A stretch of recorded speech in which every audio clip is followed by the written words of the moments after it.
moderat, seimbang. Oke, itu tadi. Moderasi adalah cara pandang, sikap, dan praktek beragama dalam kehidupan bersama, ya. Kemudian apanya yang harus dipraktek? Sikapnya bagaimana, gitu ya? Cara pandangnya bagaimana? Jadi moderasi itu tadi sudah bilang berimbang. Dia tidak berat ke kiri, dia tidak berat ke kanan, gitu ya. Dia di tengah-tengah. Saya mau bilang bahwa kita masing-masing agama ini punya ajaran-ajaran khas, ya, yang mau bilang bahwa kita ini yang paling benar. Ya.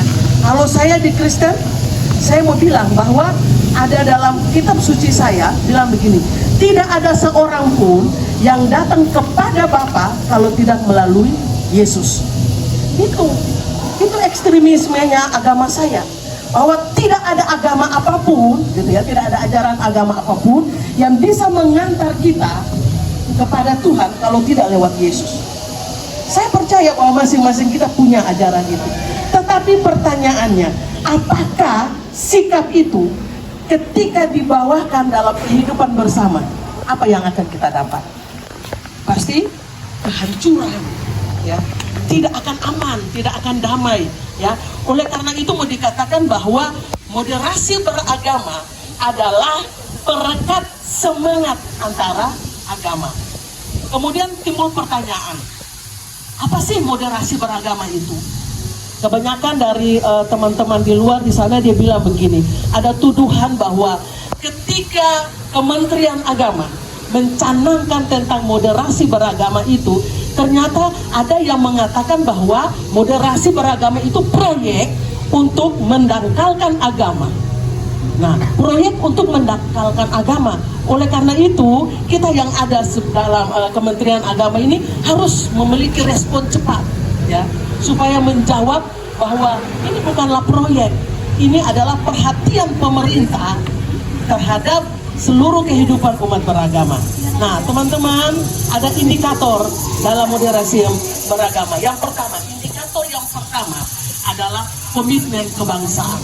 Ya, kita harus selesai dengan ini dulu. Ya.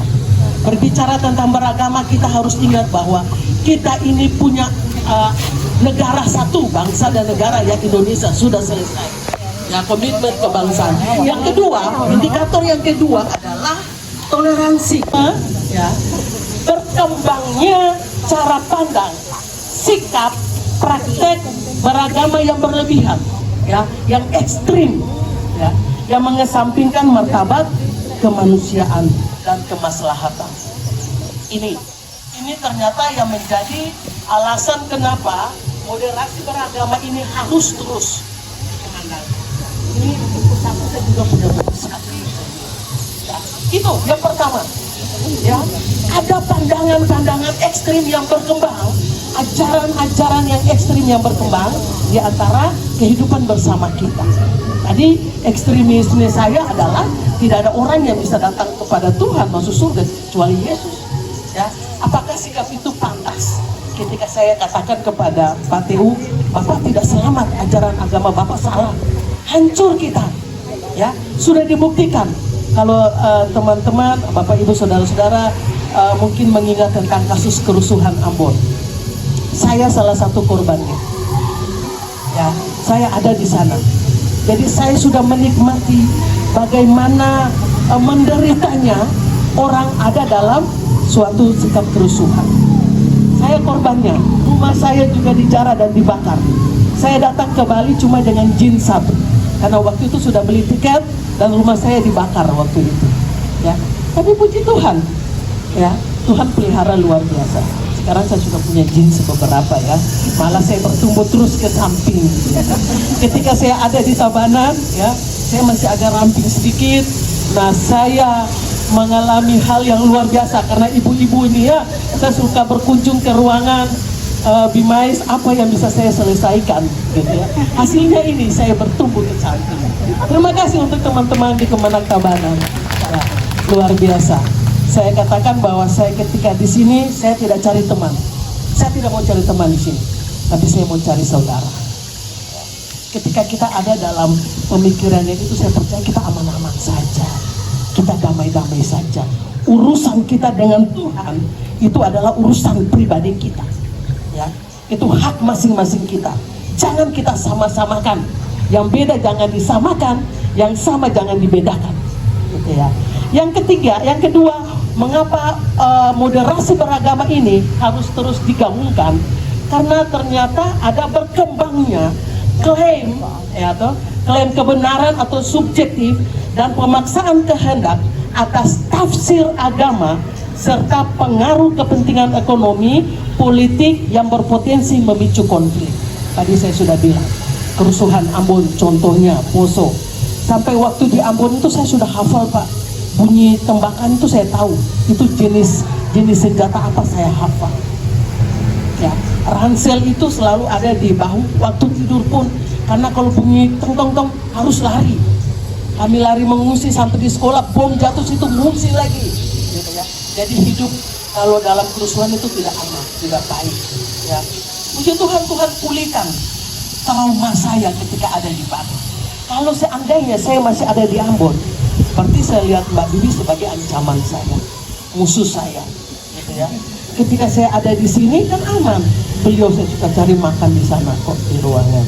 Ini ya, tafsir agama itu ternyata menimbulkan konflik yang luar biasa, ya. Jadi tafsir agama yang fanatisme itu tidak bisa kita bawa dalam kehidupan bersama kita. Yang ketiga, urgensi moderasi beragama itu berkembangnya semangat beragama yang tidak selaras dengan kecintaan berbangsa dalam bingkai NKRI. Ini semangat beragamanya yang sudah keliru, gitu ya. Yang mengatakan bahwa agama saya saja yang paling benar, agama kamu tidak. Ya, makanya ada istilah suka mengkafir-kafirkan orang. Ini kita harus selesai dengan kita dulu, gitu ya.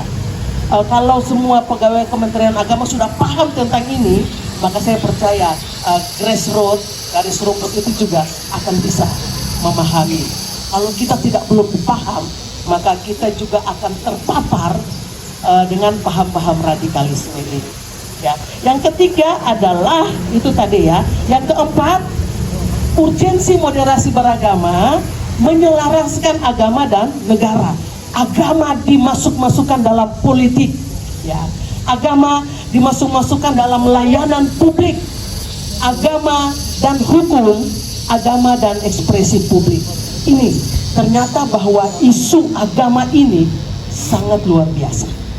Dia bisa membuat keributan yang luar biasa.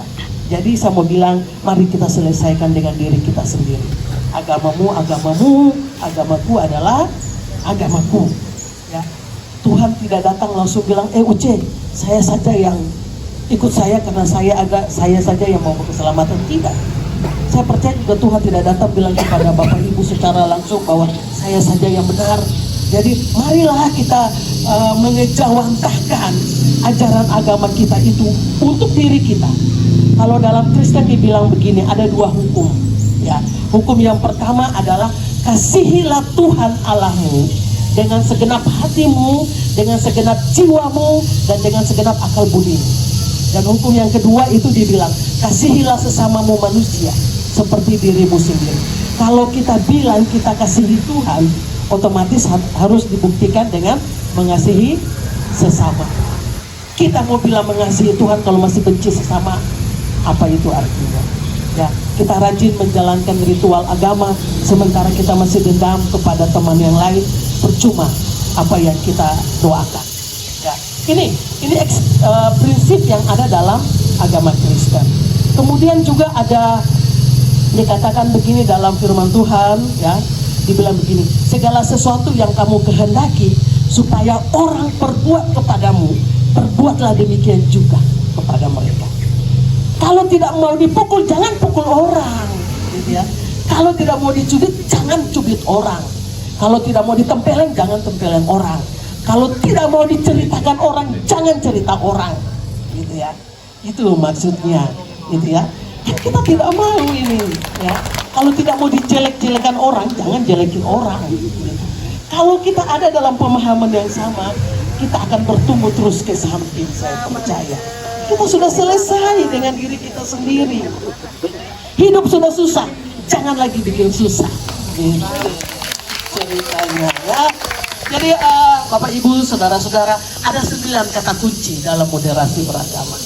Ya, yang pertama itu berbicara tentang martabat kemanusiaan.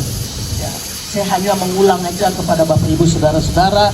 Yang kedua berbicara tentang kemaslahatan umum, adil, berimbang, taat, toleransi, anti kekerasan, komitmen kebangsaan, dan penerimaan terhadap tradisi. Jadi ketika kita mau berbicara tentang moderasi beragama, 9 kata kunci ini yang harus kita pikirkan. Sudah mulai ada kode belum? Tadi saya disebut kalau sudah kode saya. Oke, Bapak Ibu, saudara-saudara. Jadi moderasi beragama itu adalah proses memahami sekaligus mengamalkan ajaran agama secara adil dan seimbang agar terhindar dari perilaku ekstrim berlebih-lebihan saat mengimplementasikan ajaran agama. Ini pernyataan dari Bapak Menteri Agama kita. Ya, saya sedikit singgung tentang ini. Jadi moderasi beragama itulah proses. Ya, kita mengalami proses tahap demi tahap untuk memahami sekaligus mengamalkan ajaran agama. Saya percaya bahwa masing-masing agama punya nilai-nilai yang positif. Ya, dalam agama Kristen itu berbicara tentang mengasihi, mengampuni, adil, gitu ya. Itu saya percaya semua agama mengajarkan itu. Tidak ada satu agama pun yang mengajarkan tentang kebencian. Ya, oleh karena itu hubungan antara moderasi beragama dengan 5 budaya kita ini sangat berhubungan. Ya, kita mau bilang integritas, kita harus jujur pada diri sendiri. Kita jujur, kita melakukan hal yang baik walaupun tidak dilihat orang. Artinya walaupun PTU tidak ada, kerjakan saja. Jangan pas ada PTU baru kita semangat. Ya, itu tidak integritas. Ya, oke. Integritas, profesionalisme, inovasi, tanggung jawab, dan keteladanan. Jadi bagaimana caranya kita mengaplikasikan moderasi beragama ini? Ya, yang pertama tadi saya bilang, kalau kamu tidak mau dibenci, jangan benci orang. Kalau kamu tidak mau dipukul, jangan pukul orang. Gitu ya. Sikap saling menghargai, saling menghormati, menghargai perbedaan. Ya, Tuhan ciptakan kita ini kan sama ya. Kalau di Kristen bilang itu imago Dei, segambar dan serupa dengan Tuhan. Tuhan ciptakan kita punya akal pikiran yang sama, berbeda dengan binatang, dengan tumbuh-tumbuhan. Yang sudah sama ini, janganlah kita buat berbeda. Nah, hari ini satu-satu kita lalu bertanya kesehatan maupun masyarakat yang benar. Itu berdoa mulai.